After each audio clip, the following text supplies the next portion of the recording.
Merci beaucoup. Je vous propose de passer au groupe Démocrates et c'est Philippe Bolo qui porte la parole de son groupe. Je vous remercie, Monsieur le Président.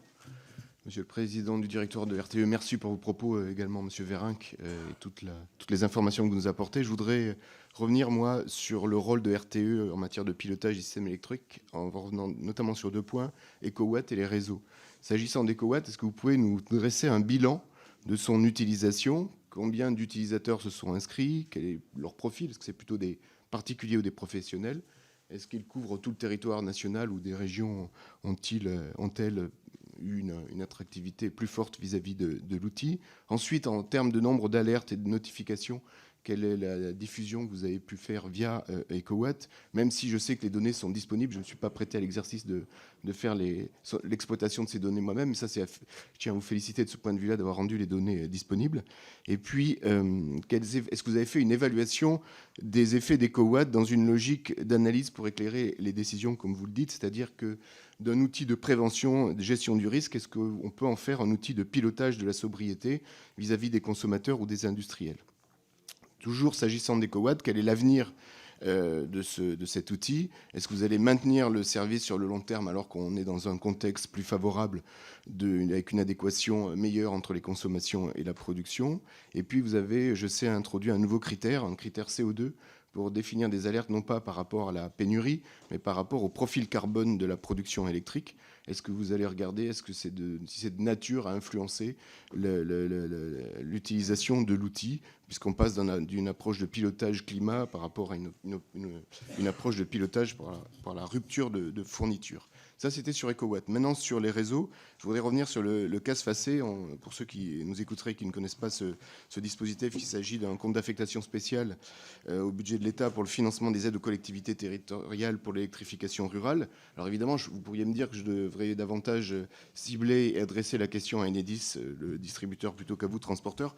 Mais c'est un sujet important car il concerne la ruralité et donc la transition énergétique et électrique de tous les territoires.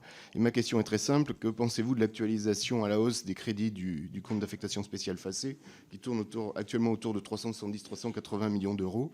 Il s'agirait, en l'augmentant, de tenir compte des nouveaux enjeux de production et de consommation. Je fais notamment référence à l'injection des énergies renouvelables sur le réseau de distribution ou à l'extension des bornes de recharge des véhicules électriques. Et puis, ça permettrait aussi d'actualiser les coûts de travaux.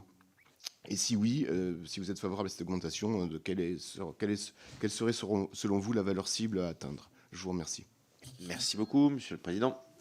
Merci. Je vous prie de m'excuser, monsieur le député, je ne pourrai pas vous répondre sur le compte d'affectation spéciale. C'est une stricte question de distribution. Ce n'est pas dans la compétence du réseau de transport d'électricité. Je vous prie de bien vouloir m'en excuser. Sur EcoWatt, pour en faire un bilan rapide, plus de 3 millions d'euros de téléchargement de l'application. 71% de notoriété, c'est-à-dire 70% des Français connaissent l'outil. Voilà pour le bilan pour les ménages. 400 grandes collectivités et 400 grandes entreprises qui sont partenaires.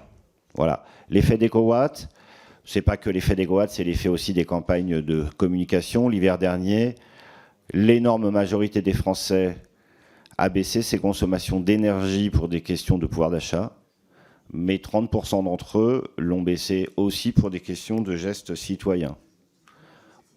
Oui, nous avons l'ambition de maintenir cet outil EcoWatt et nous l'avons enrichi d'une indication des heures décarbonées pour dire aux Français ou aux entreprises les heures de la journée pendant lesquelles, lorsqu'ils consomment de l'électricité, cette électricité est 100% décarbonée et 100% produite en France. J'insiste, l'application EcoWatt, désormais, vous indique les périodes où vous pouvez consommer de l'électricité produite en France, mais aussi qui n'émet rien. Merci.